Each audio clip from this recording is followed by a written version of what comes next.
Independence day of great India. కాబట్టి స్వతంత్రంగా ఉండాం అనే విషయాన్ని మనం జ్ఞాపకం చేసుకుంటున్నాం. కాబట్టి రియల్ ఫ్రీడమ్ అంటే ఏంటిది అనే విషయాన్ని ఈ సాయంత్రకాల సమయంలో మన లైఫ్ గురించి ఆలోచిస్తూ మన జీవితానికి ఉద్దేశం ఏమి తీసుకొస్తుంది అనే విషయాన్ని ఆలోచించాలని నేను ఆశపడతా ఉన్నాను. So in search of real freedom, so shaping students for the society, దేవుడు నాకు అనుగ్రహించినటువంటి గొప్ప దర్శనం ఏంటిదంటే విద్యార్థులందరూ కూడా సొసైటీకి, సమాజానికి. యా, ఇందులో జూమ్ లో 100 మంది అయిపోయారన్న.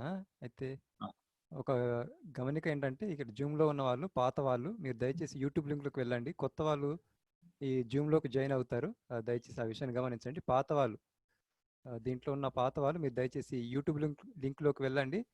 కొత్త వాళ్ళు దీంట్లోకి జాయిన్ అవడానికి అవకాశం ఉంటుంది, ఆ విషయాన్ని గమనించండి. Okay, thank you. So shaping student, మీ పైన యూట్యూబ్ లింక్ ఉంది, దయచేసి గమనించండి. So shaping students for the society.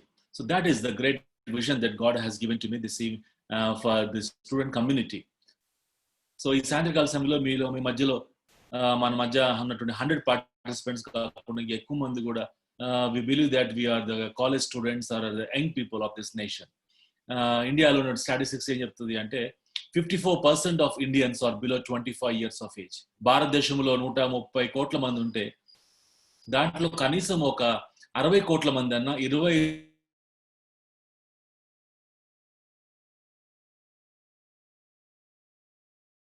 called as the cream of the society. అటువంటి ఉందని మనం చూస్తా ఉన్నాం. భారతదేశం ఒక భవిష్యత్తు కళాశాలలో క్లాస్ రూమ్ తయారు చేయబడుతుందని అబ్దుల్ కలాం గారు చెప్తున్నట్టుగా మనం చూస్తూ ఉంటాం, మన మాజీ ప్రెసిడెంట్ గారు. సో ఇవన్నీ మనం ఆలోచిస్తూ ఉంటే definitely students are the cream of the society. అటువంటి ఇంపార్టెంట్ విద్యార్థులతోని ఈ సాయంత్రకాల సమయంలో కాసేపు మాట్లాడగలటానికి నాకు ఇచ్చినటువంటి అవకాశం బట్టి నేను గొప్ప ప్రివిలేజ్ గా నేను భావిస్తా ఉన్నాను. I take it is a privilege. కారణం ఏంటిది అంటే you are the most important people and you are the cream of this wonderful India. So భారతదేశం యొక్క భవిష్యత్తు మీరే, భారతదేశం యొక్క క్రీమ్ మీరే. కాబట్టి అటువంటి యవనస్తులతో మాట్లాడుతామని చాలా సంతోషాన్ని, చాలా ఆనందాన్ని సాయంత్రకాల సమయంలో నాకు తీసుకొస్తా ఉంది. కొద్దిమంది మనం అడుగుతా ఉంటాం, వాట్ ఈస్ యువర్ పర్పస్? నీ జీవితం యొక్క ఉద్దేశం ఏంటిది అంటే కొద్దిమంది ఏం చెప్తా ఉంటారు అంటే life is but a dream. జీవితం అంటే ఏం లేదు సార్, జీవితం అంటే ఇట్ ఈస్ ఎ డ్రీమ్ అని చెప్తా ఉంటారు. Life is a dream. Dream అంటే వాళ్ళకి చాలా చాలా డ్రీమ్ చేస్తూ ఉంటారు, చాలా కళ్ళు కంటా ఉంటారు వాళ్ళ జీవితాలు. ఎన్ని కళ్ళు కన్నా కూడా కళ్ళు కంటూనే ఉంటారు తప్ప వాళ్ళ జీవితాలు ఆ డ్రీమ్స్ ని మరి రియాలిటీలోకి తీసుకురాగలటానికి వాళ్ళు ఏం ప్రయత్నం కూడా చేయకుండా life is only a dream అని అక్కడితో ఆగిపోవడానికి చాలా మంది ఇష్టపడతా ఉంటారు. కొద్దిమంది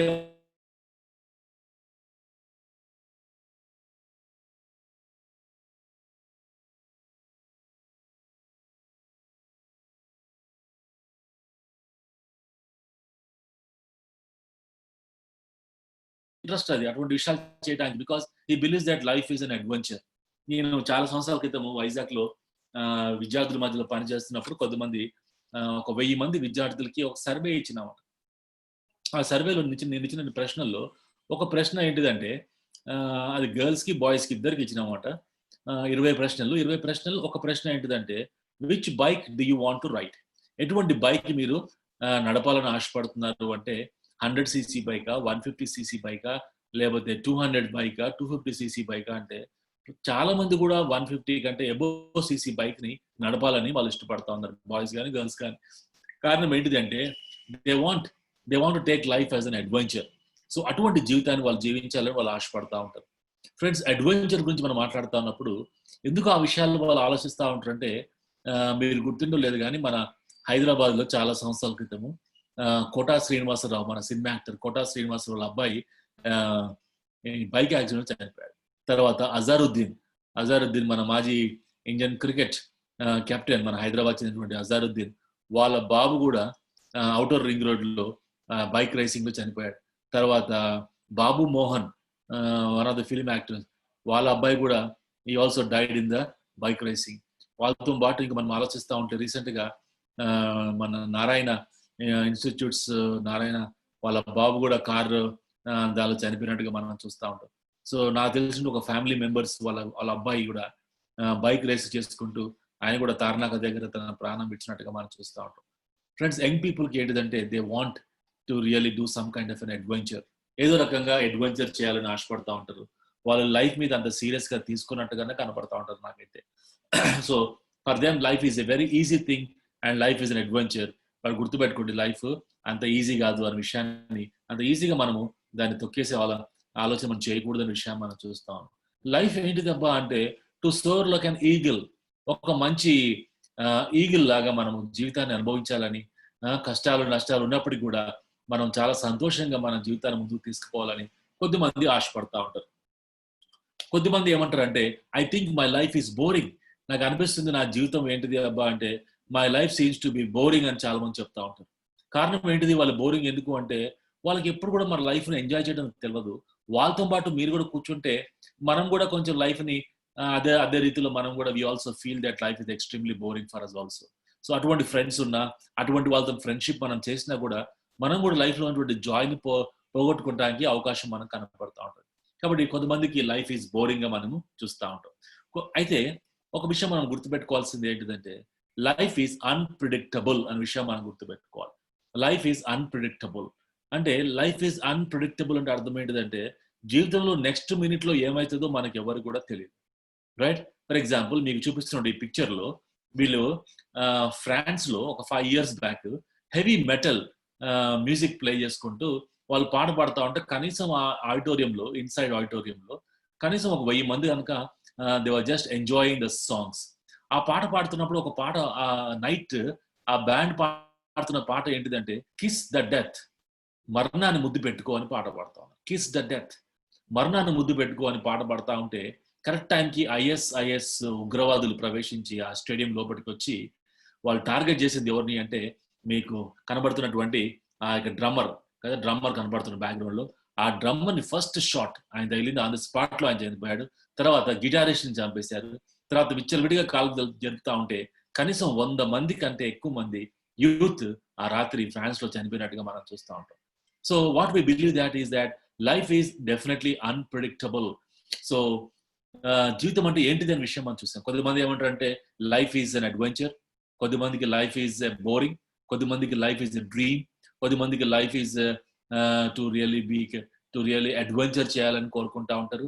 కొద్దిమంది బోరింగ్ గా ఉంది అనుకుంటారు. కానీ ఫ్రెండ్స్ గుర్తుపెట్టుకోండి, లైఫ్ ఈజ్ ఆల్వేస్ అన్ప్రిడిక్టబుల్. అంటే నెక్స్ట్ మినిట్ లో మనకి ఏం జరుగుతుందో కూడా మనకి తెలియనటువంటి పరిస్థితిలో మనం జీవిస్తున్నాం అనే విషయాన్ని మనం జ్ఞాపకం చేసుకోవాల్సిందిగా నేను కోరుతా ఉన్నాను.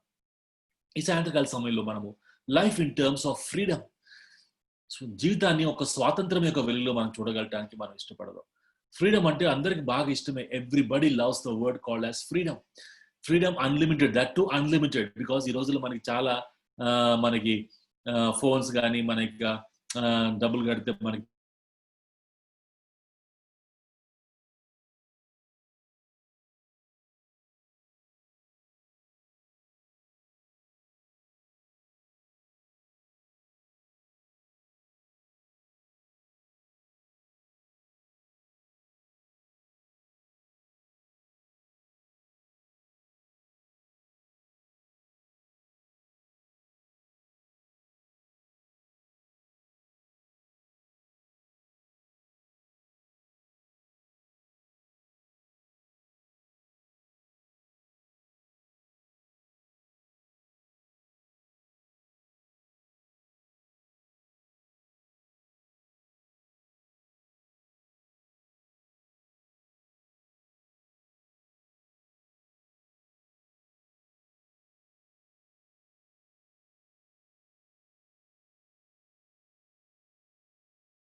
హలో, ఓకే అన్న. సారీ కరెంట్ పోయింది సడన్ గా. Okay, so freedom unlimited. So ఈ రాత్రికాల సమయంలో, మన సాయంత్రకాల సమయంలో look at freedom in terms of unlimited freedom గురించి మనము ఆలోచన చేస్తూ ఉంటాం. సో స్వాతంత్రము అంటే everybody loves the word called as freedom. Of course yesterday also the whole nation has celebrated this beautiful concept and 74th independence day మనం అందరం కూడా celebrate చేసాం. సో దానిలో భాగంగా మనం ఆలోచిస్తున్నప్పుడు స్వాతంత్రము అనే మాట అందరూ కూడా బాగా మనం ఇష్టపడే మాటగా మనం చూస్తాం. దాంట్లో అన్లిమిటెడ్ గా మనము ఆ స్వాతంత్రాన్ని ఎంజాయ్ చేయాలి, దాట్ ఈస్ లైఫ్ అనే విషయాన్ని మనం చూస్తూ ఉంటాం. Of course before we go into the how can we really enjoy freedom అని గురించి మనం చూడక ముందు కొన్ని విషయాలు, మీకు స్వాతంత్రం అంటే ఏంటిది అనే విషయాన్ని మిమ్మల్ని కొన్ని అడగాలని ఆశపడతా ఉన్నాను. Freedom matters a lot. స్వాతంత్రం అంటే మనందరికి కూడా బాగా ఇష్టం. కారణం ఏంటిదంటే, కొద్దిమంది ఏమంటారు అంటే స్వాతంత్రం డిఫైన్ చేయండి అంటే నో రూల్స్ అంటారు. అయినా మాకు ఏ మాత్రం కూడా ఎటువంటి రూల్స్ మాకు పెట్టద్దు, రూల్స్ ఉంటే మాకు స్వాతంత్రం లేనట్టే అని చాలా మంది ఫీల్ అవుతా ఉంటారు. అది కరెక్ట్ కాదు, మీరే చెప్పాలి. కొంతమంది ఏమంటారు అంటే నో అథారిటీ, అంటే మా పైన అధికారం అనేది ఎవరు కూడా చూపించద్దు అన్న. There should be no authority, మా పైన అధికారము ఎవరు చూపించద్దు అని చెప్తా ఉంటారు. కొంతమంది ఏమంటారు అంటే నో అకౌంటబిలిటీ అంటారు. నో అకౌంటబిలిటీ అంటే మేము ఎవరు కూడా జవాబుదారి కాదు, అప్పుడే మాకు స్వాతంత్రము అని చెప్తారు. కొంతమంది ఏమంటారు అంటే నో షౌటింగ్, మా మీద ఎవరు అరవద్దు, మా పేరెంట్స్ అరవద్దు, మా టీచర్లు అరవద్దు, మేము ఏమి చేసినా కూడా ఎవరు మమ్మల్ని ఏమి అనొద్దు అని కొంతమంది అనుకుంటా ఉంటారు. No shouting. కొంతమంది ఏమంటారు అంటే మనకి ఏది చేయాలనిపిస్తే అదే చేయాలి, జస్ట్ డూ ఇట్ కదా, నీకు ఇది చేయాలనిపిస్తే చేయండి అంటారు. కొంతమంది ఏమంటారు అంటే జస్ట్ డిడ్ ఇట్, ఆల్రెడీ చేయాలనిపించింది చేసేసాను కొంతమంది అంటా ఉంటారు. కొంతమంది ఏమంటారు అంటే my life my wish and therefore my will, ఇది నా జీవితము నా ఇష్టం కాబట్టి నా చిత్త ప్రకారమే నా జీవితాన్ని కొనసాగించుకుంటా అని కొద్దిమంది చెప్తా ఉంటారు. కాబట్టి స్వాతంత్రం అన్నప్పుడు డిఫరెంట్ గా చాలా మంది ఒక్క కాన్సెప్ట్ లోని చాలా మంది చాలా రకాలుగా ఆలోచిస్తూ ఉంటారు. రీసెంట్ గా ఒక న్యూస్ పేపర్ లో ఒక ఆర్టికల్ నేను చదివాను. దాంట్లో ఒక చిన్న బాబు అంటే 2nd క్లాస్ వాడు ఒక ఆర్టికల్ రాసిండు అన్నమాట. వాడు ఏం రాసిండంటే భారతదేశానికి స్వాతంత్రం వచ్చిందేమో కానీ నాకు మాత్రం ఇంకా రాలేదు అని రాసిండు. ఎందుకు రాలేదు అని వాడు ఎక్స్ప్లెనేషన్ ఇచ్చిండన్నమాట. నాకు ఎప్పుడు వస్తుంది స్వాతంత్రము అంటే చలికాలము, మా మమ్మీ నేను బయటకు వెళ్తున్నప్పుడు అరే సన్ని మంకీ క్యాప్ పెట్టుకోరా అని అంటది. మా మమ్మీ అట్లా అంటం వల్ల నాకు మంకీ క్యాప్ పెట్టుకోవడం అస్సలకే ఇష్టం లేదు. కానీ ఎప్పుడైతే మా మదర్ నన్ను చూసి బయటకు వెళ్తా ఉంటే అరే సన్ని మంకీ క్యాప్ పెట్టుకుంటావో లేదో నీ ఇష్టం మీద ఆధారపడి ఉంటది అని మా మమ్మీ అంటే అప్పుడే నాకు నిజమైన స్వాతంత్రం వచ్చినట్టు అని చెప్తా ఉంటాడు. స్వాతంత్రం అనేది everybody loves the word called as freedom. So basically దాన్ని చూస్తుంది ఏంటిదంటే ఫ్రీడమ్ అనగానే గుర్తుపెట్టుకోండి, చాలా మంది మనసులో ఉన్నది ఏంటంటే రూల్స్ అనేది ఉండదు, అథారిటీ ఇంకేమనుకుంటారంటే మీరు ఎవరు కూడా అకౌంటబుల్ కాదు అని అనుకుంటారు. ఇంకా కొద్దిమంది ఏమనుకుంటారు అంటే నో షౌటింగ్, మా మీద ఎవరు కూడా అరవద్దు అనుకుంటా ఉంటారు. ఇంకా కొద్దిమంది ఏమనుకుంటారు అంటే మాకు ఏది చేయాలనిపిస్తే మేము అదే చేస్తాం, జస్ట్ డూ ఇట్ కదా. కొద్దిమంది ఏమంటారు అంటే జస్ట్ డిడ్ ఇట్, ఆల్రెడీ మేము చేసేసాం, మాకు అనిపించింది ఈ విధంగా చేయాలని ఆ విధంగా చేశానంటారు. కొద్దిమంది ఏమంటారు అంటే ఇది నా జీవితం కాబట్టి నా ఇష్టానుసారంగా నేను పోగలటానికి ఇష్టపడుతున్నాను, దిస్ ఇస్ మై విల్ అనగలటానికి చాలా మంది ఆశపడతా ఉంటారు. కానీ మనం ఒకసేపు ఆలోచిద్దాం, స్వాతంత్రం అంటే రూల్స్ ఉండాలా ఉండకూడదా? స్వాతంత్రం అంటే అకౌంటబిలిటీ ఉంటుందా ఉండదా? స్వాతంత్రం అంటే మన పైన ఎవరైనా అథారిటీ ఉంటారా లేరా అని ఫస్ట్ ఆఫ్ ఆల్ మనము కన్ఫర్మ్ చేసుకొని దాని తర్వాత మనము ముందుకు వెళ్ళగలటానికి ప్రయత్నం మనము చేద్దాం. ఓకే, స్వాతంత్రం అంటే ఏంటిది అనే విషయాన్ని ఫస్ట్ ఆఫ్ ఆల్ మనం చూద్దాం. చూడండి, స్వాతంత్రం అంటే ఏంటిది అంటే ఫర్ ఎగ్జాంపుల్ ఇక్కడ చూడండి, ఈ అమ్మాయి ఇక్కడ నిలబడి ఈ అమ్మాయి చేస్తుందల్లా ఏంటిదంటే ఈ 100 స్టోర్ బిల్డింగ్ పై నుంచి కూడా కిందకి దూకేయాలనిపిస్తుంది ఆ అమ్మాయికి. అయితే ఆ అమ్మాయికి ఆశ ఏంటిదంటే నేను పైకి వెళ్ళిపోవాలి, నేను చచ్చిపోయి పైకి వెళ్ళిపోవాలి అనుకుంటా ఉంది. కానీ ఫస్ట్ ఆఫ్ ఆల్ ఆమె పైకి పోవాలంటే ఆమె ఫస్ట్ కిందకి పడాల్సింది. కిందకి ఎందుకు పడుతుంది ఆమె పైకి పోకుండా అంటే గ్రావిటేషనల్ ఫోర్స్ అనేది కనపడుతుంది. So that gravitational force is really pulling her down. ఆమెను కిందకి పుల్ చేస్తే దాని తర్వాత ఆమె చచ్చిపోతే ఒకవేళ ఆమె పైకి వెళ్ళిపోతా ఉంటుంది. కాబట్టి స్వాతంత్రం గురించి మనం ఆలోచన చేసినప్పుడు డెఫినెట్లీ దేర్ ఆర్ రూల్స్. ఇప్పుడు కింద పడకుండా నేను పైకి పోవాలి అంటే ఏముండాలి మనకి అంటే డెఫినెట్లీ రాకెట్ వెలాసిటీ ఉండాలి. రాకెట్ వెలాసిటీ అంటే ఎస్కేప్ వెలాసిటీ 9 into 10⁸ ఎంత ఉంటుంది kilometres per second. So rocket velocity మనం కనుక అక్కడ దూకితే గ్యారంటీ కింద రాకుండా గ్రావిటేషనల్ పుల్ ని మనము ఓవర్కమ్ చేసి డెఫినెట్లీగా పైకి పోవడానికి అవకాశం అనేది మనకు కనబడుతూ ఉంటుంది. ఈ మంచి మాట చూద్దాం మనం. అమీర్ ఖాన్ కాదు, Aamir Sohail bowling no ball. Aamir ఎవరు అంటే పాకిస్తాన్ లో మంచి ఫాస్ట్ బౌలర్. ఒక మేబీ 6 years బ్యాక్ ఆయన బౌలింగ్ చేస్తున్నప్పుడు ముందుగానే అది ఉంటుంది కదా, మ్యాచ్ ఫిక్సింగ్ తీసుకున్నాడు. మ్యాచ్ ఫిక్సింగ్ మాత్రం కాకుండా బాల్ ఫిక్సింగ్ అన్నమాట. సో నేను ఫస్ట్ బాల్ నో వేస్తా, ఆ నో వేసినప్పుడు నో పడుతుందా లేదని బెట్టింగ్ కట్టండి, నేను నో గ్యారంటీ ఇస్తా అని చెప్పి అట్లా ఫస్ట్ బాలే కావాలని నో వేసి కరెక్ట్గా ఎవరికైనా కాలు ఆ గీత మీద పడితే సరిపోద్ది కావాలని. కాబట్టి ఈ బాల్ మనం ఏమంటాం అంటే నో బాల్ అని పిలుస్తాం. కాబట్టి బ్యాట్స్మెన్ అవుట్ అయినా కూడా నాట్ అవుట్. ఈ రూల్ ఉండాలి గ్యారంటీ. ఇప్పుడు ఆ రూల్ లేదనుకోండి, ఆ గీత దాటి కూడా బాల్ వేయొచ్చు అనే రూల్ పెట్టారనుకోండి, ఇప్పుడు గీత దాటి ఎక్కడ దాకా పోవచ్చు అంటే ఆ బౌలింగ్ వేస్తాడు అక్కడతో ఆగకుండా ఆ బ్యాట్స్మెన్ దాకా పోయి వాడు కొంచెం జరుగు సార్ అని చెప్పి వాడు ముందే బాల్ ని ఆ వికెట్ కొట్టగలటానికి ప్రయత్నం చేస్తాడు. కారణం ఏంటిది, ఇక్కడ దాకా వచ్చిన బాబు అంటే సార్ రూల్స్ లేవు సార్, ఎక్కడి నుంచి అయినా బౌలింగ్ వేసుకోవచ్చు అని అంటాడు. కాబట్టి రూల్స్ లేకపోతే ఫ్రెండ్స్ గుర్తుపెట్టుకోండి, if there are no rules definitely we can never enjoy life. Football కానీ క్రికెట్ కానీ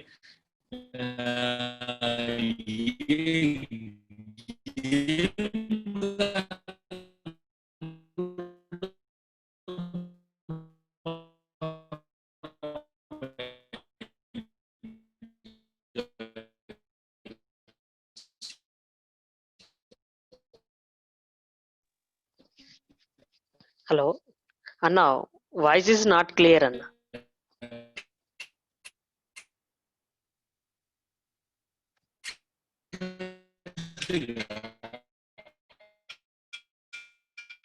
మన జీవితంలో మనం ఆలోచిస్తా ఉంటే మనం ఆలోచన చేస్తాం. వర్షం పడుతుంది అన్ని సెట్ అయిపోయింది.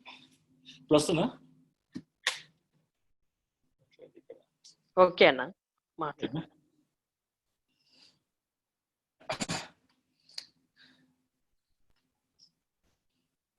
లైట్ రావట్లేదా? ఇప్పుడు రావట్లేదు అసలు ఏమి వాయిస్? ఓకే ఓకే అన్న. ఓకేనా? సరే.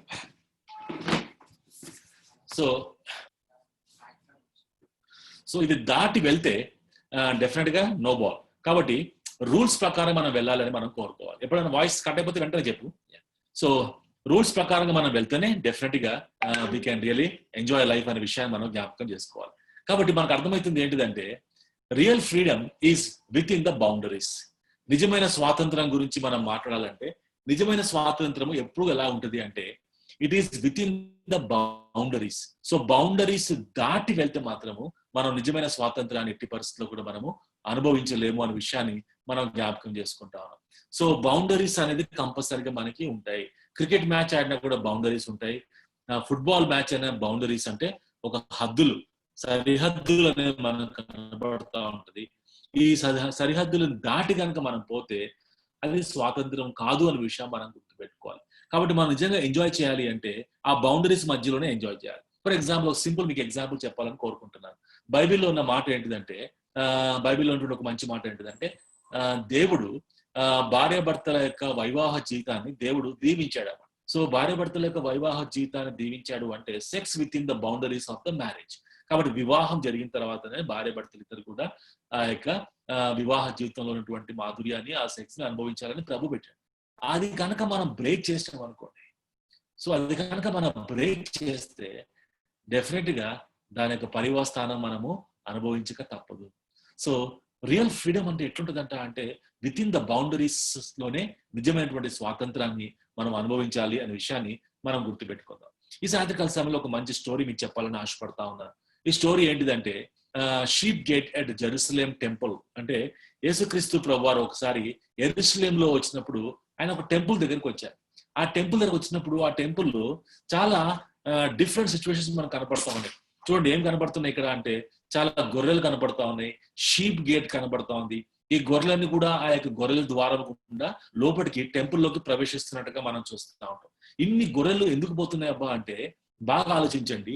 ఆ షీప్ ద్వారంలో గుండా వెళ్ళి లోపట ఈ గొర్రెలను వధించి మానవుల యొక్క పాపాన్ని, అంటే మానవులు చేసినటువంటి పాపానికి పరిహార్థంగా వాళ్ళు ఎవరి గొర్రె వాళ్ళు తెచ్చుకొని ఆ గొర్రె మీద చేతులు పెట్టి ఆ గొర్రెని బలించడం ద్వారా వాళ్ళ పాపాలని గొర్రె మీదకి ట్రాన్స్ఫర్ చేసి ఆ గొర్రె యొక్క రక్తం ద్వారా వాళ్ళ జీవితాలని వాళ్ళ పాపాలు కడుక్కోగలటానికి వాళ్ళు ఆశపడతా ఉంటారు. సో ఆ విధంగా వాళ్ళ జీవితం అనేది మనకి కనపడతా ఉంటుంది. సో ఇటువంటి పరిస్థితుల్లో మనం ఆలోచన చేస్తున్నప్పుడు డెఫినెట్ గా మనం గుర్తించాల్సినటువంటి గొప్ప మాట ఏంటిది అంటే మనం గుర్తించాల్సిన గొప్ప మాట ఏంటిది అంటే యేసుక్రీస్తు ప్రభు వారు ఆ యొక్క ద్వారాల దగ్గరికి తాను వెళ్ళినట్టుగా మనం చాలా స్పష్టంగా మనం ఇక్కడ చూస్తాం. అక్కడ ఏం జరుగుతుంది అక్కడ అంటే ఈ ద్వారాల గుండా వెళ్తున్నప్పుడు లోపల కోనేటి అనేటువంటి ఒక 5 సరస్సులు లాంటి చిన్న చిన్న ఉన్నాయన్నమాట. అక్కడ చాలా మంది కుప్పలుగా పడున్నారు అన్నమాట. ఎవరు పడినారు అంటే కుంటి వాళ్ళు, గుడ్డి వాళ్ళు, తర్వాత గుడ్డి వాళ్ళు, తర్వాత ప్యారలైజ్ పీపుల్ పడినట్టుగా మనకు కనపడతా ఉంది. దాని షీప్ గేట్ మార్గంగా వెళ్ళాలి. బెతెస్దా అని పిలుస్తా ఉంటారు. అక్కడ పూల్ దగ్గర great number of disabled people పడి ఉన్నారు. వాళ్ళందరూ ఎందుకు పడి ఉన్నారు అంటే ఎవరు వాళ్ళందరూ అంటే కొద్దిమంది బ్లైండ్ పీపుల్ అంటే గుడ్డి వాళ్ళు, కొద్దిమంది లేమ్ పీపుల్ అంటే కుంటి వాళ్ళు, కొద్దిమంది ప్యారలైజ్డ్ అంటే పక్షవాతం వచ్చిన వాళ్ళు. వాళ్ళందరూ కూడా great number of disabled people అన్నారు. అంటే చాలా మంది కూడా అక్కడ కోనేటి దగ్గర వాళ్ళందరూ కూడా పడి ఉన్నారు. వాళ్ళందరూ ఎందుకు అక్కడ ఉన్నారు అంటే they are waiting for the water to be stirred up. అంటే అక్కడ ఉన్నటువంటి వాటర్ ఉంది, ఆ కోనేటిలో వాటర్ ఉంది. ఆ వాటర్ లో సంవత్సరానికి ఒక్కసారి ఒక దేవదూత వచ్చి ఆ వాటర్ ని అట్లా కిందకి పైకి చేస్తా ఉంటది. మూమెంట్ వస్తుంది వాటర్ లో. ఆ వాటర్ లోకి మూమెంట్ వచ్చినప్పుడు ఎవరైనా గుడ్డివారు కానీ, కుంటివారు కానీ, పక్షవాతం కలవారు కానీ ఎవరైనా ఫస్ట్ కనుక దూకారనుకోండి, ఫస్ట్ ఎవరైనా దూకితే వాళ్ళకి స్వస్థత జరుగుతుంది అని వాళ్ళ యొక్క విశ్వాసం. ఆ విశ్వాసం కోసం వాళ్ళందరూ అక్కడ వెయిట్ చేస్తున్నట్టుగా మనం చూస్తూ ఉంటాం. And they are all waiting for a miracle. వాళ్ళందరూ కూడా దేనికోసం వెయిట్ చేస్తున్నారు అబ్బా అంటే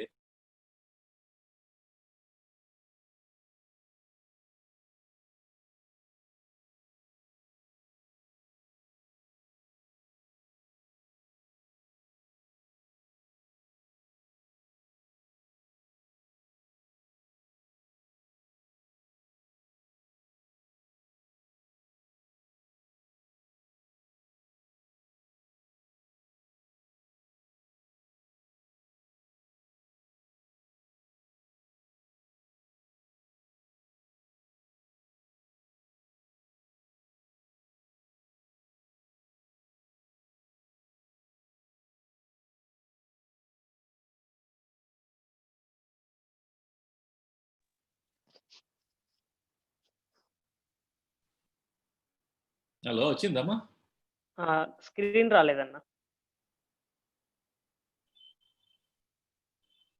ఇప్పుడు వచ్చిందా? ఎస్ అన్న. సారీ, అంత ఇంటర్నెట్ అంతా మొత్తం పోతుంది. ఓకే, ఈ వ్యక్తి 38 years నుంచి he was struggling over there. Then 38 years అంటే బాగా గుర్తుపెట్టుకుని తమ్మి, 38 years అంటే ఇట్స్ అ లాంగ్ వెయిట్ కదా. ఒక్క సంవత్సరం మన లైఫ్ లో ఫెయిల్ అయితేనే మన కష్టము.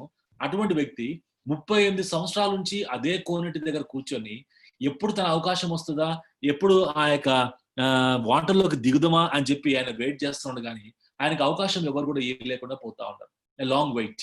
అంత మాత్రం కాకుండా డిస్ట్రెస్ అంటే చాలా కృంగిపోయినటువంటి పరిస్థితిలో ఉండిపోతా ఉన్నాడు. తన హృదయంలో చాలా బాధ, చాలా దుఃఖము, చాలా అగోని ఉన్నట్టుగా మనకు కనపడతా ఉంది. చాలా పెయిన్ గుండా వెళ్తా ఉన్నాడు. Lot of pain is there in his heart. ఆయనకున్న ఆశ ఏంటిదంటే he wants to get cured. ఆయన కొంచెము బాగుపడాలని కోరుకుంటా ఉన్నాడు. And he wants to be on the main stream.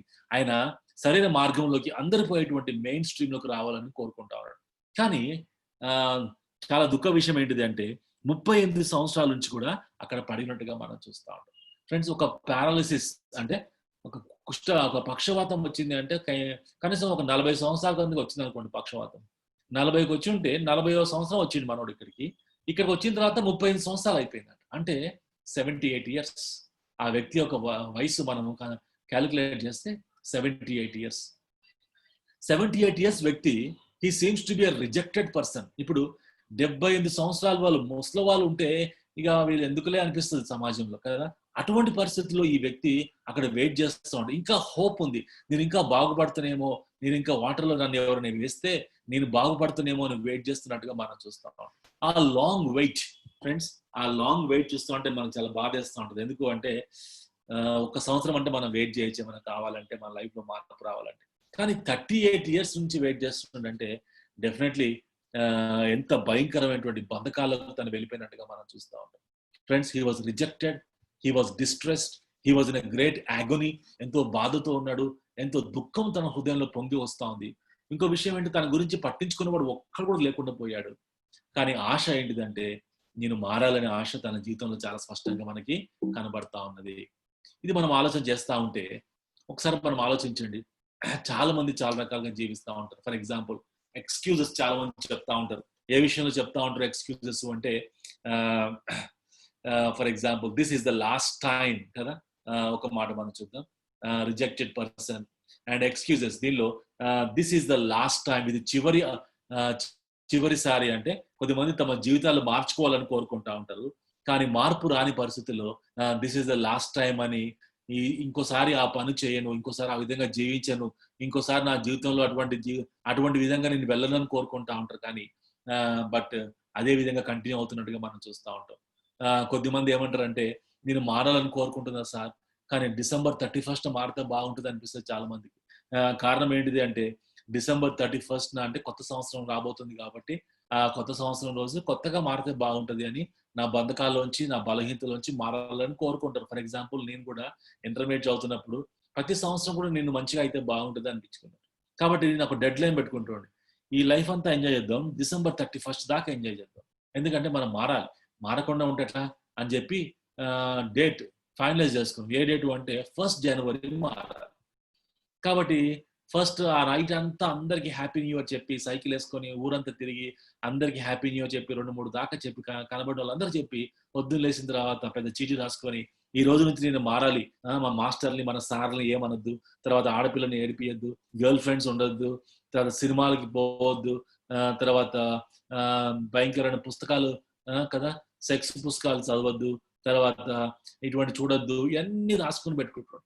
అవన్నీ రాసుకొని పెట్టుకున్న తర్వాత ఆ పొద్దున అవన్నీ చదివి ఇవన్నీ మన వల్ల కాదులే, వచ్చే సంవత్సరం మార్చుకుందాంలే, ఈ సంవత్సరం కానీ అని చెప్పి ఆ సంవత్సరానికి కోసము ఆ January 1 రోజు దాన్ని కాల్ చేసి డస్ట్బిన్ లో పడేసి మొత్తానికి నెక్స్ట్ ఇయర్ మనం చూద్దామని చెప్పి. అట్లా మారాలని ఆశ ఉందా లేదా నాకు అంటే డెఫినెట్లీ మారాలని ఆశ ఉంది. కానీ ఆ మార్పు ఎప్పుడు కూడా నా జీవితంలో అంత ఈజీగా ఏమాత్రం కూడా రాలేదు ఫ్రెండ్స్. ఒక సంవత్సరం కాదు, కనీసం ఒక 4-5 సంవత్సరాలు నా జీవితంలో మారకుండానే, అంటే నా లైఫ్ లో ఏ మాత్రం కూడా చేంజ్ అవ్వకుండానే మొత్తాన్ని గడిచిపోయినట్టుగా చూస్తూ ఉంటాం.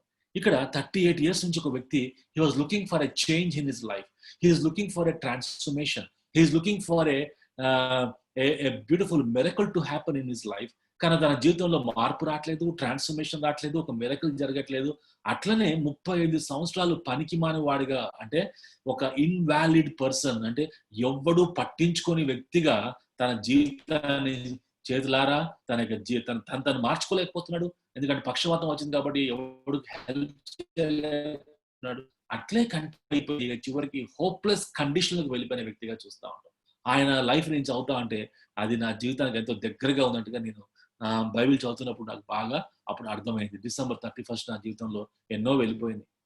కొద్దిమంది ఏమనుకుంటారంటే how can I break this bandages, ఇటువంటి బంధకాలన్నీ కూడా నేను ఏ విధంగా బ్రేక్ చేయగలుగుతా, how can I break this bandages. నా జీవితంలో చాలా బంధకాలు ఉన్నాయి, ఆ బంధకాలని బ్రేక్ చేసుకొని ఆ అలవాట్లు, ఆ చెడు అలవాట్లని ఓవర్కమ్ చేసుకోవాలి, ఎలా చేసుకోగలుగుతాను అని చెప్పి చాలా సందర్భాలు బాధపడుతున్న సందర్భాలు చాలా మందికి ఉండే ఉంటాయి.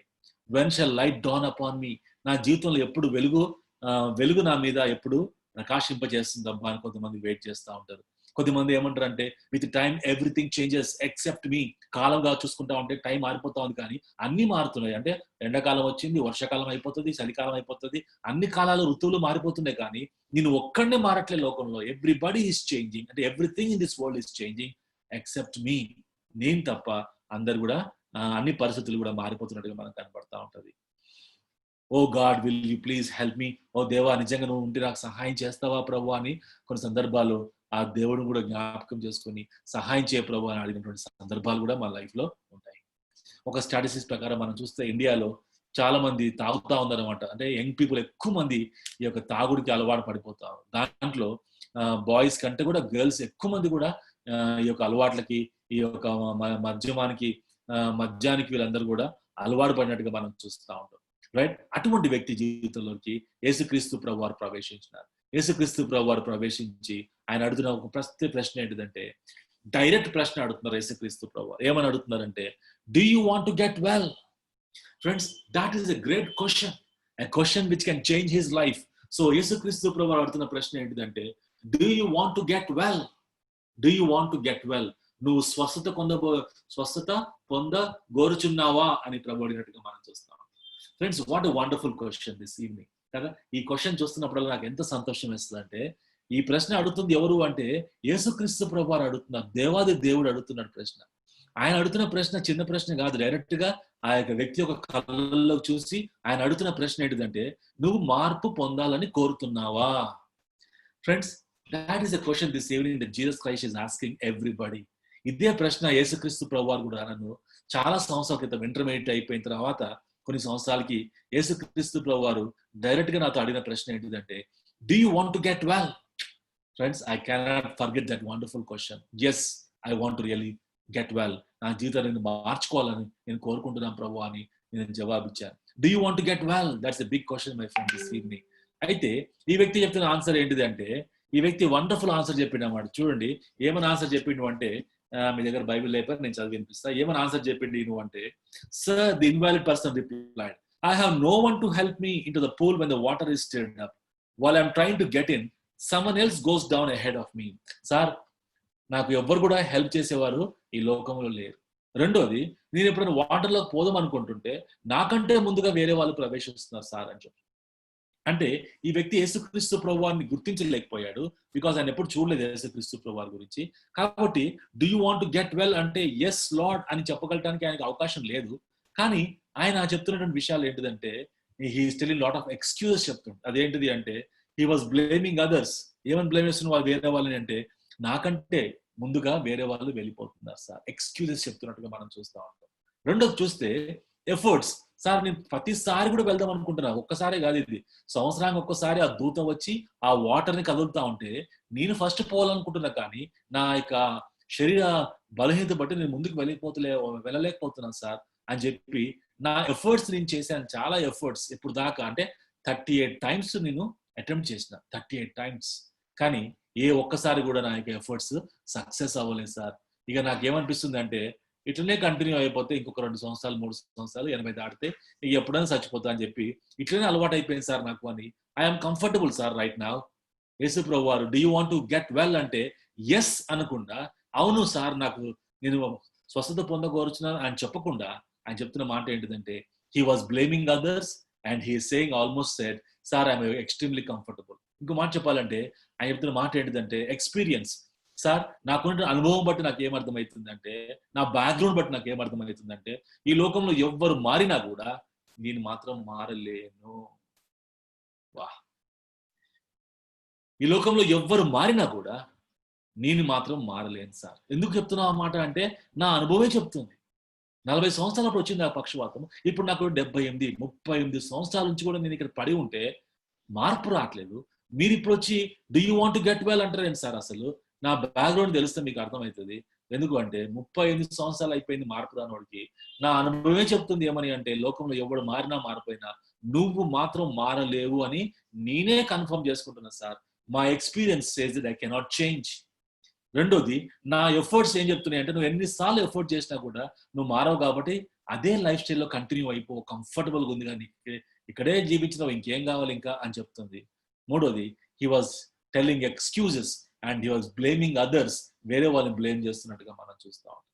Friends, a direct question this evening God is speaking to each one of you, my friends. A direct question that God is speaking to each one of us. The question is, do you want to get well? ఈ సాయంత్రకాల సమయంలో మీరు బాగుపడాలి అంటే మన జీవితాలు మార్చుకోవాలని మనం ఇష్టపడుతున్నాం. ఫ్రెండ్స్, ఆ ప్రశ్న మనకు వచ్చినప్పుడు చాలా సందర్భాల్లో కూడా definitely we try to blame others. We seems to be extremely comfortable with our lives and our experience and the background says that I can never change.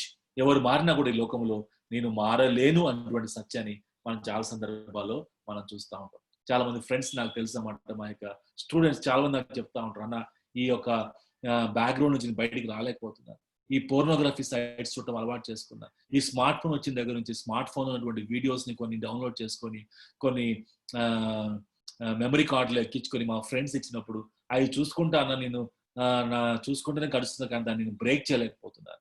నేను ఒక 10 years బ్యాక్ అరకు వ్యాలీ తర్వాత పాడేరు ఆ ప్రాంతంలో వెళ్ళినప్పుడు, పాడేరులో పాలిటెక్నిక్ కాలేజ్ ఉంటుంది. ఆ polytechnic college వెళ్ళినప్పుడు అక్కడ గుట్టల పైన పిల్లలందరూ దగ్గర కూర్చొని పాలిటిక్స్ స్టూడెంట్స్ మెమరీ కార్డు పెట్టుకొని స్మార్ట్ ఫోన్లు అందరి దగ్గర ఉండగా ఒకటి దగ్గర ఉంటాయి, అది పెట్టుకొని అందరూ చూడటం, దానికి బానిసలు అయిపోవటం, డ్రగ్స్ కి ఆ గంజాయికి బానిసలు అయిపోవటం మనం కనపడతాం. వాళ్ళతో మాట్లాడుతున్నప్పుడు అన్నా వి కెనాట్ చేంజ్, దీని అలవాటు అయిపోయింది, దీనికి మేము బయటికి రాలేకపోతున్నాం అని చెప్పిన సందర్భాలు చాలా మనకు కనపడతా ఉంటాయి. Friends, this is the situation of the young people. We want to really enjoy life. We want to enjoy real freedom in our life. We want to know the purpose of this life. But I don't know why, friends, sometimes we are struggling a lot. ఎందుకంటే Azadi, we are talking about Azadi. ఈ ఆజాదీ ఏంటి అంటే ఈ యొక్క freedom ఏంటిది అంటే political freedom కాదు. గాంధీ గారు మనం తీసుకొచ్చినటువంటి పొలిటికల్ ఫ్రీడమ్ గురించి మనం మాట్లాడలేదు. మనం మాట్లాడుతున్న స్వాతంత్రం దేని గురించి అంటే we are talking about the freedom of our heart. మన హృదయానికి సంబంధించినటువంటి స్వాతంత్రాన్ని గురించి మనం మాట్లాడతాం.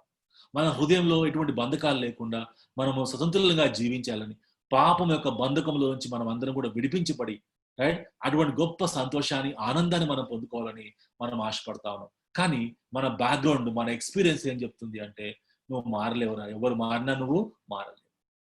We are blaming others and we're extremely comfortable with our selves and we say that ఈ లైఫ్ స్టైల్ చాలా బాగానే ఉందన్న, మీకు ఎందుకంత కష్టంగా మీరు మాట్లాడుతూ ఉన్నారు, నా లైఫ్ స్టైల్ నాకు బాగానే ఉంది కదా, నేను బాగానే ఎంజాయ్ చేస్తున్నా, దానివల్ల నాకు ఏం వచ్చేది లేదు, పోయేది లేదు అనుకుంటున్నారేమో my friends. But my friends, పాపం మరి ఎంత భయంకరమైంది అంటే అది చాలా దాని కాన్సిక్వెన్సెస్ ఎంతో భయంకరంగా ఉన్నట్టుగా మనం చూస్తూ ఉంటాం. So do you want to get well అనేటువంటి యేసుక్రీస్తు ప్రభువారి యొక్క మాట మనం చూస్తున్నప్పుడు ఫ్రెండ్స్, ఆ వ్యక్తి అనాల్సిన ఆన్సర్ ఏంటిదంటే ఎస్ అనాలి. కానీ యేసు ప్రభు ఎవరో తెలియదు కాబట్టి ఆయన ఎక్స్పీరియన్స్ బట్టి, ఆయన ఎఫర్ట్స్ బట్టి, ఆయన ఇతన్ని బ్లేమ్ చేస్తున్నటువంటి ఎక్స్పీరియన్స్ బట్టి నేను మారలేకపోతున్నాను మాట తన నోట్లోంచి వచ్చినట్టుగా మనం చూస్తూ ఉంటాం. At that time, my friends, you know what happened in the story? Jesus commands him. అదే సమయంలో యేసుక్రీస్తు ప్రభువారు తనకి కమాండ్ చేస్తూ మాట్లాడుతున్నారు. ఏమని అంటే get up, pick up your mat and walk. Friends, 1, 2, 3 పదాలు చెప్పండి యేసు ప్రభు. ఏంటిది? నెంబర్ 1 గెట్ అప్ అన్నాడు, నువ్వు లెమ్ము అన్నాడు.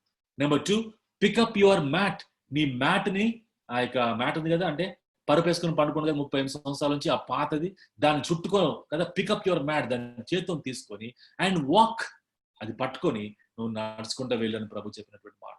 ఫ్రెండ్స్, ఇది ప్రభు అతనికి ఏమాత్రం కూడా ఒక సలహా ఇవ్వట్లేదు, ఒక సలహా ఇచ్చి ట్రై చేయ బాబు అనట్లేదు. కానీ ప్రభు ఎంత ఖచ్చితంగా, ఎంత కమాండ్ ఇస్తుండంటే జీసస్ కమాండ్స్ హిమ్. బైబిల్ ఎంత క్లియర్గా ఉంటుందంటే ప్రభు చెప్పిన మాట, then Jesus said to him get up, pick up your mat and walk.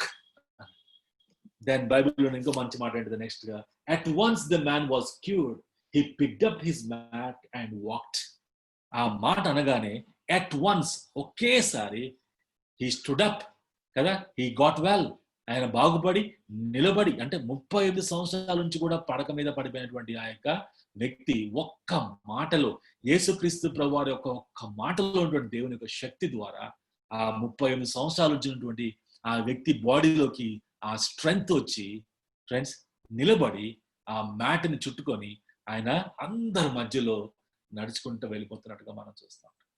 1 word from Jesus, and that too it is not a suggestion, my friends, it is a command given by God, and the command is get up, pick up your mat and walk. So 38 years నుంచి కూడా invalid person, a person who is invalid అంటే ఎవరికి పనికిరానటువంటి ఈ వ్యక్తి, who is considered to be a valueless person, right? Invalid అంటే valueless person, and he has become the center of attraction. Everybody in that temple could be able to see him and say, yes, this is a person who is sitting over there or who is laying over there for the past 38 years. 38 సంవత్సరాల నుంచి ఆ ప్రదేశంలో ఉండిపోయిన వ్యక్తి. And suddenly we could be able to see a miracle happening today. He was just walking కదా, అతను నడుచుకుంటా ఆయన మ్యాట్ చుట్టుకొని నడుచుకుంటూ వెళ్తున్నట్టుగా చూసి ప్రజలందరూ కూడా ఆశ్చర్యపోయినట్టుగా మనం చూస్తాం. ఫ్రెండ్స్, ఒక గ్రేట్ పారాడాక్స్ మీరు గుర్తుపెట్టుకోవాల్సిందిగా నేను కోరుతా ఉన్నాను. అదేంటిదంటే God is responsible for the fact of freedom and man is responsible for the acts of freedom. చూడండి, God is responsible for the fact of freedom అంటే దేవుడు మనకి ఇచ్చినటువంటి స్వాతంత్రానికి దేవుడు రెస్పాన్సిబుల్, రైట్? అయితే మానవులుగా మనం అందరం దేనికి రెస్పాన్సిబుల్ అంటే man is responsible for the acts of freedom అంటే మనం చేసినటువంటి క్రియలు, మన స్వాతంత్రం మనకు ఉంది కదా అని చెప్పి ఈ స్వాతంత్రాన్ని మనం దుర్వినియోగపరచుకున్నందుకు ఆ క్రియలకి మనం అందరం కూడా బాధ్యత వహించాల్సిందే. నువ్వు వహించాలి, నేను వహించాలి, మనం అందరం కూడా బాధ్యత వహించాలి. దేనికోసం అంటే మనం చేసినటువంటి క్రియలకి. స్వాతంత్రం పేరుతో నేను స్వతంత్రుని కదా, నా 10th క్లాస్ అయిపోయింది, ఇంటర్మీడియట్ అయిపోయినా, ఇప్పుడు నేను ఇంకా అడల్ట్ అయిపోయినా కాబట్టి నా స్వాతంత్రంతో నా ఇష్టము, నా జీవితము నా ఇష్టం కాబట్టి నేను ఏమైనా చేయగలుగుతా అని చెప్పినటువంటి పనులకు, యాక్ట్స్ కి friends, you and I are responsible. అయితే ఆ స్వాతంత్రం ఇచ్చింది మనకి దేవుడే కాబట్టి దేవుడు కూడా రెస్పాన్సిబుల్ గా, ఆయన కూడా రెస్పాన్సిబుల్ గా ఫీల్ అవ్వగలటానికి దేవుడు కూడా ఇష్టపడతా ఉంటాడు. ఈ మాట మనకి ఎందుకు అర్థం మీకు చెప్పాలని ఆశపడుతున్నానంటే, నా జీవితంలో కూడా తమ్ముళ్ళు చెల్లెళ్ళు ఇంటర్మీడియట్ అయిపోయిన తర్వాత I was struggling a lot. నా జీవితంలో చాలా డ్రీమ్స్ ఉండే. నాకు నా లైఫ్ ఎప్పుడు చాలా డ్రీమ్ చేస్తూ ఆ విధంగా జీవించాలని కోరుకుంటా ఉంటాను. కానీ మీ అందరికీ తెలుసు, మనలాగానే మీలాగా నేను కూడా I also have my desires కదా. నాకు కూడా ఫ్రెండ్ సర్కిల్ ఉన్నారు, నాకు కూడా అలవాట్లు ఉన్నాయి, నాకు కూడా సినిమా చూడాలని ఆశ ఉండేది. మైనా ప్యార్ కియా సినిమా వచ్చినప్పుడు కనీసం ఒక 20 సార్లు, ఒక 10 సార్లు కనీసం మైనా ప్యార్ కియా సినిమా చూసినాను. అట్లా ప్రేమ గురించి ఆశ, తర్వాత గర్ల్ ఫ్రెండ్స్ ఉండాలి, ఫ్రెండ్స్ ఉండాలి, కాలేజ్లో ఎంజాయ్ చేయాలి, క్లాస్లో బంక్ చేయాలి, సినిమాకి వెళ్ళాలి, తర్వాత ఎంజాయ్ చేయాలి. ఏం బాబు ఏంటంటే ఎంజాయ్ సార్, ఎంజాయ్ లైఫ్ అంటే ఎంజాయ్ చేయాలి. ఎంజాయ్ చేయని లైఫ్ ఏదేం life sir? Purpose of life ఏంటి అంటే, purpose of life is to enjoy కదా. ఎంజాయ్ చేయకుండా మనం ఏమైనా ఓల్డ్ పీపుల్ ఏమన్నా అని మా ఊర్లో కాలేజ్ ఉంటే ఆ కాలేజ్ కాకుండా వేరే ఊర్లో జాయిన్ అయ్యి అక్కడ మంచిగా ఫ్రెండ్ సర్కిల్తో ఎంజాయ్ చేస్తున్న సందర్భాల్లో ఒక 1 year 2 years ఎంజాయ్ చేసిన. డిగ్రీ ఫస్ట్ ఇయర్ జాయిన్ అయినా. And at that time my friends I was really struggling in my life. ఎంత భయంకరంగా స్ట్రగుల్ అవుతా ఉన్నానంటే, నా పర్సనల్ లైఫ్లో వచ్చినటువంటి ప్రాబ్లమ్స్ అంటే నా స్వాతంత్రాన్ని నేను దుర్వినియోగపరచుకున్నందుకు వచ్చినటువంటి ప్రాబ్లమ్స్ కదా. నేను నా యొక్క ఇన్నర్ లైఫ్ ఏంటిదో, నేను ఏం చేస్తున్నానో, నా ఆలోచనలు ఏమై ఉన్నాయో, నా ఫ్రెండ్ సర్కిల్లో కలిసి నేను ఏం చేస్తున్నానో, అవన్నీ విషయాలు మా ఇంట్లో వాళ్ళకి తెలిసినాయి. సో మా అమ్మ నన్ను కూర్చోబెట్టి, ఆ దినాన్ని నాకు బాగా గుర్తామాట, మా అమ్మ కూర్చోబెట్టి అడుగుతా ఉన్నది, ఏంట్రా నీ వయసు ఏంటి, మీ ఫ్రెండ్స్ ఏంటి, మీరు చేసే పనులు ఏంటిది, నీ వల్ల మాకు అవమానం కలిగిందని మా అమ్మ బాధపడతా ఉంటే అది చూసి అది వింటూ నేను కూడా ఎస్, నాకు కూడా ఇష్టం లేదు సార్ ఇటువంటి లైఫ్ జీవించాలని. నాకున్న డ్రీమ్స్ వేరే, నాకున్న ప్లాన్స్ వేరే, కానీ నేను ఆ విధంగా జీవించగలటానికి నా శరీరం ఏమాత్రం సహకరించట్లేదు. నా యొక్క కోరికల మీద నాకు ఏమాత్రం కూడా అధికారం రావట్లేదు. నా మైండ్ నేను కంట్రోల్ ఉంచుకోలేకపోతున్నాను. And I was struggling in many areas my friends. You know what happened, I was all alone. ఇంట్లో నేను ఒక్కడనే ఉండిపోయాను. ఒక్కడనే నా గురించి నేను ఆలోచిస్తాను. అందరు ఇంట్లో ఉన్నారు కానీ ఎవరితోనూ మాట్లాడకుండా, ఎవరి ప్రేమను నేను తీసుకోకుండా, నేను ఒక్కడే రూమ్ లో కూర్చొని తలుపేసుకొని 1000 పుస్తకాలు చదువుకుంటా, మొత్తానికి ఆ బుక్స్ వాళ్ళు నా మైండ్ ఖరాబ్ చేసుకొని అట్లా ఒక సంవత్సరం పాటు నా లైఫ్ అంతా స్పాయిల్ చేసుకుని, dark period in my life. నా జీవితంలో చేదు అనుభవాలు, డార్క్ పీరియడ్ అంటే చాలా భయంకరమైనటువంటి చీకటి దినాల గుండా వెళ్తూ, ఇక బయట పడలేనేమో కదా, బంధకాలు వచ్చి ఉండిపోవాల్సిందేమో, కాబట్టి ఇది వేరే వాళ్ళని బ్లేమ్ చేయాలి, మా ఫ్రెండ్స్ని బ్లేమ్ చేయాలి, మా పేరెంట్స్ని బ్లేమ్ చేయాలి, లేకపోతే నాకు ఇదే లైఫ్ అలవాటు అయిపోయింది. ఇక నా అనుభవం చెప్తుంది ఏమని అంటే, ఎవడు మారినా సుధీర్ మాత్రం మారలేడు ఈ లోకంలో. And I was struggling a lot friends. At that time somebody told me this story. అది ఏంటిదంటే, Sudheer, man is responsible for the facts of freedom. Yes sir, I'm responsible. Yes, నేను చేసిన తప్పును బట్టి నేనే రెస్పాన్సిబుల్. కానీ దాని నుంచి నేనేం చేయలేకపోతున్నా కదా, నేను బయటికి రాలేకపోతున్నా కదా అంటే, వాళ్ళు చెప్పింది ఏంటిదంటే, God is responsible for the fact of freedom. ఈ స్వాతంత్రాన్ని ఇచ్చింది ప్రభువే నీకు, కానీ ఆ స్వాతంత్రాన్ని నువ్వు దుర్వినియోగపరచుకో కదా. దేవుడి యొక్క ఆశ ఏంటిదంటే, అటువంటి స్వాతంత్రాన్ని నువ్వు సద్వినియోగపరచుకుంటావని దేవుడు ఆశపడితే, ఆ స్వాతంత్రాన్ని నువ్వు సద్వినియోగపరచుకోకుండా ఆ స్వాతంత్రాన్ని నువ్వు దుర్వినియోగపరచుకున్నావు కాబట్టి ఈ దినాన్ని నువ్వు స్ట్రగుల్ అవుతున్నావు. కాబట్టి నువ్వు దుర్వినియోగపరచుకొని నువ్వు స్ట్రగుల్ అవుతున్నావు అని చెప్పి దేవుడు అని విడిచిపెట్టకుండా, దేవుడే రెస్పాన్సిబుల్. ఎందుకు రెస్పాన్సిబుల్? దేవుడే స్వాతంత్రం ఇచ్చాడు కాబట్టి, నువ్వు దుర్వినియోగపరచుకున్నా సద్వినియోగపరచుకున్నా ఇచ్చింది దేవుడే కాబట్టి, దానికోసము దేవుడు ఆ రెస్పాన్సిబిలిటీ, ఆ బాధ్యతను దేవుడు తీసుకోవడానికి ఇష్టపడతా ఉన్నాడు. చిన్నపిల్లలు తప్పు చేసి ఇంటి పక్కన వాళ్ళ అద్దం మీద కానీ, కార్ మీద కానీ రాళ్ళు తీసుకొని కొట్టిర్రు అనుకోండి, ఆ ఇంటి పక్కన వాళ్ళు చూసి, కొట్టింది ఎవడరా అంటే వీళ్ళ అబ్బాయి అని తెలిసి వాళ్ళ ఇంటికి వచ్చి, ఏంటంటే మీ అబ్బాయికి మేనర్స్ తెలియదు, ఏదని తెలియదు, వాడు రాయి తీసుకొని కారు బయట పార్క్ చేస్తే రాయితో పలగొట్టిండు మీ వాడు అంటే, మనం ఏం చేయగలుగుతాం అప్పుడు? పేరెంట్స్ గా ఏం చేయలేరు. పేరెంట్స్ కూడా బాధపడి, సరే సార్ ఐఎమ్ రెస్పాన్సిబుల్, మా అబ్బాయి తరఫున నేను రెస్పాన్సిబుల్ సార్ అని చెప్పి రెస్పాన్సిబిలిటీ మనం తీసుకొని అది పే చేయగలటానికి ఇష్టపడతాం. అట్లనే దేవుడు కూడా మన పక్షాన రెస్పాన్సిబిలిటీ తీసుకోగలటానికి దేవుడు కూడా ఇష్టపడగలటానికి ఈ లోకానికి ప్రభువు. So God is responsible. ఈ సాయంత్రకాల సమయంలో మనం ఆలోచిస్తా ఉంటే ఆ దినాన కదా 38 సంవత్సరాల నుంచి కష్టపడుతున్న వ్యక్తి జీవితంలోనికి యేసుక్రీస్తు ప్రభువారు ప్రవేశించి do you want to get well అన్నాడు.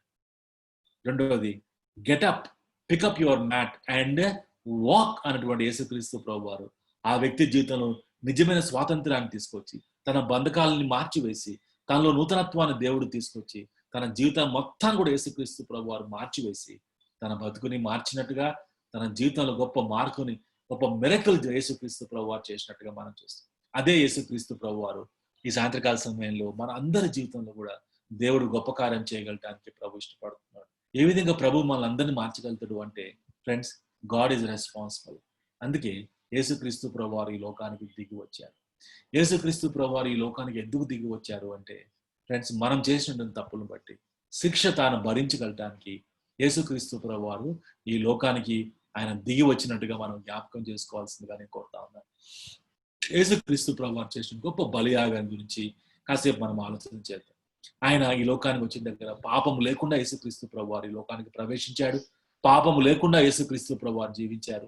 నాలో పాపం ఉన్నదా అని సవాలు విసిరితే ఆ సవాలు తీసుకొని ఎవరు కూడా నీలో పాపం ఉన్నది అని ఏ మాత్రం ప్రూవ్ చేయలేని పరిస్థితుల్లో యేసుక్రీస్తు ప్రభువారు దైవ మానవుడిగా ఈ లోకానికి వచ్చి మన అందరి కోసం కూడా యేసుక్రీస్తు ప్రభువారు శిలువలో తన ప్రాణం పెట్టగలటానికి ఆయన ఇష్టపడి మన అందరి కోసం కూడా యేసు ప్రభువారు తన ప్రాణాన్ని అర్పించినట్టుగా మనం చూస్తాం.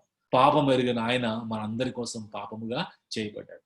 రక్తం చిందించబడకుండా పాపక్షమాపణ జరగదు కాబట్టి, రక్తం చిందిస్తేగా పాపక్షమాపణ జరుగుతుంది కాబట్టి యేసుక్రీస్తు ప్రభువారు తన పాపం లేనివాడిగా ఉండి కూడా మన అందరి కోసం కూడా మన పాపాన్ని తన మీద వేసుకొని తన రక్తాన్ని చిందించి యేసుక్రీస్తు ప్రభువారు మన పాపాన్ని విమోచించగలటానికి ఈ లోకానికి వచ్చారు. He is responsible. Jesus Christ is responsible. అందుకే ఈ లోకానికి యేసుక్రీస్తు ప్రభువారు ఆయన వచ్చినట్టుగా మనం జ్ఞాపకం చేసుకోవాలి. ఆయన వచ్చి ఏం చేశారు మనందరి కోసం అంటే టుక్ అవర్ షేమ్ అండ్ పనిష్మెంట్. యేసుక్రీస్తు ప్రభువారు మన యొక్క అవమానాన్ని, మన యొక్క పనిష్మెంట్ ని యేసుక్రీస్తు ప్రభువారు తీసుకున్నారు. ఆ 3 విషయాలు గుర్తుపెట్టుకోండి. ఆయన చేసిన విషయాలు మనం చూస్తూ ఉంటే it was a public demonstration, it was a public humiliation, it was a public condemnation. అంటే అర్థం ఏంటిదంటే యేసుక్రీస్తు ప్రభువారు పబ్లిక్ గా అందరి ముందు కూడా డెమాన్స్ట్రేట్, అందరి ముందు కూడా చూపించబడ్డాడు. రెండోది యేసుక్రీస్తు ప్రభువారు అందరి ముందు కూడా అవమానపరచబడ్డాడు. మూడోది యేసుక్రీస్తు ప్రభువారు అందరి ముందు కూడా ఆయన ఖండం చేయబడ్డాడు. అంటే దోషిగా ఆయన శిక్షించబడ్డాడుగా మనం చూస్తాం. వాళ్ళు ఆ ముళ్ళ క్రీడము పెట్టక ముందు వాళ్ళు చేసిందల్లా ఏంటిదంటే యేసు ప్రభువారు బట్టలన్నీ తీసేసి ఆ రాయి మీద యేసు ప్రభువారు సంఖ్యలతో యేసు ప్రభు చేతులు కట్టేసి ఒక పెద్ద హంటర్ లాంటిది తీసుకొని యేసు ప్రభువారు వీట్ మీద కొడతాం. ఎందుకు కొట్టారు అంటే ఒకటి తక్కువ 40 దెబ్బలు కొట్టారు. ప్రతి దెబ్బ పడుతున్నప్పుడు కూడా యేసుక్రీస్తు ప్రభువారు రక్తంలోంచి రక్తము మాంసం బయటికి వచ్చేస్తూనే ఉందన్నమాట. అయితే వదకు తీయబడిన గొర్రెపిల్ల ఎంత మౌనంగా ఉంటుందో యేసుక్రీస్తు ప్రభువారు కూడా మౌనంగా ఉండిపోయారు. కారణం ఏంటిదంటే తాను చిందించిన రక్తం, ఆ శ్రమ ఎవరి కోసం అంటే మన కోసం. ఫ్రెండ్స్, మనం చేసిన పాపాల నిమిత్తమై, మనం చేసినటువంటి అవమానం కొరకై యేసుక్రీస్తు ప్రభువారు తన మీద మన పాపాన్ని తీసుకొని, మన షేమ్ తీసుకొని, మన పనిష్మెంట్ తీసుకొని యేసుక్రీస్తు ప్రభువారు సర్వ మానవుల కోసం కూడా ఆయన శిక్ష అనుభవించగలడానికి ఆయన ఇష్టపడ్డాడు. ఆ దెబ్బలన్నీ తిన్న తర్వాత యేసుక్రీస్తు ప్రభువారు నెత్తి మీద ముళ్ళ కిరీటం పెట్టి ఆయన అవమానపరుస్తూ ఆయనని ఆ యెరూషలేము వీధుల్లో నడిపించుకుంటా కొండ ఎక్కించి అక్కడ యేసుక్రీస్తు ప్రభువారిని వాళ్ళు మేకులతోని యేసుక్రీస్తు ప్రభువారిని కాళ్ళకు కొట్టి కదా, తర్వాత ఏ చేతిలో గుండా మాక్సిమం బ్లడ్ ప్రవహిస్తుందో అక్కడ మేకులు గుచ్చి యేసుక్రీస్తు ప్రభువారిని ఆకాశానికి నేలకు మధ్యలో వేలాడి తీసి యేసుక్రీస్తు ప్రభువారిని అతి దారుణంగా యేసుక్రీస్తు ప్రభువారిని చంపగలడానికి ప్రయత్నం చేశారు. అయితే గొప్ప విషయం ఏంటిదంటే ఆయన యేసుక్రీస్తు ప్రభువారే మనందరి కోసం తన ప్రాణాన్ని అప్పచెప్పగలటానికి యేసు ప్రభువారు ఇష్టపడి తన ప్రాణాన్ని అర్పించినట్టుగా మనం చూస్తా ఉంటాం. ఇంకో మాట చెప్పాలంటే హీ పేడ్ ద ప్రైస్. ఆయన వెల చెల్లించగలటానికి ఇష్టపడ్డాడు. రెండోది he was willing to forgive.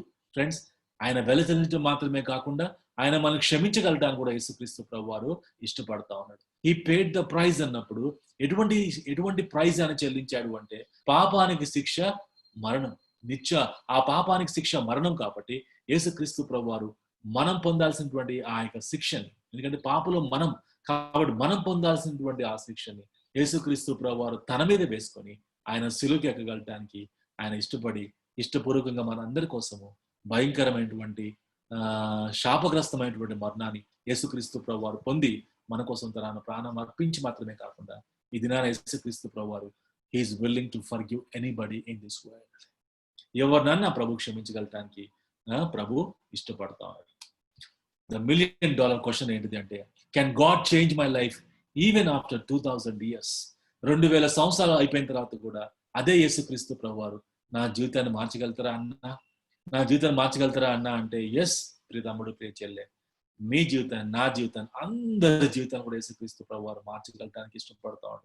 ఆ దినాన 2000 years బ్యాక్ 38 సంవత్సరాల నుంచి కూడా ఆ యొక్క భయంకరమైనటువంటి వ్యాధితో ఉండిపోయి, మార్పు లేని పరిస్థితిలో ఉండిపోయి, హోప్ కోల్పోయి, అదే జీవన శైలిగా చేసుకొని వేరే వాళ్ళని దూషిస్తూ అదే విధంగా కొనసాగుతున్నటువంటి వ్యక్తి జీవితంలో యేసు ప్రభువారు వచ్చి do you want to get well అన్న యేసు ప్రభు మాట మనం చూసినప్పుడు, ఆయన మాట్లాడలేనప్పుడు కూడా యేసు ప్రభువారు get up, pick up your mat and walk అని జీసస్ క్రైస్ట్ ఆ ఇన్వాలిడ్ పర్సన్ జీవితంలో, వాల్యూ లేని జీవితంలోకి యేసుక్రీస్తు ప్రభువారు తన యొక్క వాల్యూ నింపి తన జీవితాన్ని మార్చినట్టుగా మనం చూస్తాం. అదే క్రీస్తు ప్రభువారు ఈ రోజు కూడా 2000 years అయిపోయిన తర్వాత కూడా నీ జీవితాన్ని, నా జీవితాన్ని యేసు ప్రభువారు మార్చగలటానికి ఆయన సమర్థుడు. ఎలా మార్చగలుగుతాడు అంటే ఫ్రెండ్స్, తను చేసిన బలియాగం బట్టి మనం ఆలోచిస్తూ ఉంటే, మనం చేసిన పాపాలను బట్టి యేసుక్రీస్తు ప్రభువారు సిలువ వేయబడ్డాడు, యేసు ప్రభువారు చనిపోయాడు, యేసు ప్రభువారు 3వ దినాన మరణాన్ని జయించి తిరిగి లేశాడు. కాబట్టి సజీవమైనటువంటి యేసుక్రీస్తు ప్రభువారు ఈ దినాన మనం క్షమించగలటానికి ప్రభు ఇష్టపడుతున్నాడు, ప్రభు ఆశపడుతున్నాడు. ఫ్రెండ్స్, అటువంటి గొప్ప అధికారం ఎవరికి ఉంది అంటే, మనం క్షమించే అధికారం ఎవరికి ఉంది అంటే కేవలం దేవునికి మాత్రమే, కేవలం యేసుక్రీస్తు ప్రభువారికి మాత్రమే మన పాపాలు క్షమించే అధికారం. కారణం ఏంటిదంటే ఆయన మన పాపాలు తీసుకొని మన కోసం చనిపోయాడు. కాబట్టి ఇప్పుడు మనం చేయాల్సిందల్లా ప్రభువా నన్ను క్షమించు ప్రభువా అని ప్రార్థన చేయగలిగితే అటువంటి క్రీస్తు ప్రభువారు మన పాపములను క్షమించి మన జీవితాన్ని మార్చగలటానికి, నూతన వ్యక్తిగా మార్చగలటానికి దేవుడు సమర్థుడు. కాబట్టి what is the key to freedom? స్వాతంత్రంగా స్వాతంత్రానికి కీ ఏంటిది అంటే very simple my friends, you are forgiven. నువ్వు క్షమించబడ్డావు అని ప్రభు చెప్తున్నాడు. మనం క్షమించబడాలంటే మనం చేయాల్సిందల్లా మన యొక్క హృదయాన్ని ఓపెన్ చేసి ప్రభుకి, ప్రభు నన్ను క్షమించు ప్రభు, నేను పాపంలో జీవిస్తున్నాను, నన్ను క్షమించు ప్రభు అని ప్రభు దగ్గర మన పాపాలు కనుక మనం ఒప్పుకోగలిగితే, మనస్ఫూర్తిగా మన హృదయాన్ని తెరిచి ప్రభు నన్ను క్షమించు ప్రభు అని మనం ఒప్పుకోగలిగితే, ఆ దేవుడు మనం క్షమించగలటానికి యు ఆర్ ఫర్గివెన్ అని ప్రభు మనతో మాట్లాడగలటానికి రాత్రికాల సమయంలో ప్రభు ఇష్టపడతా ఉన్నాడు.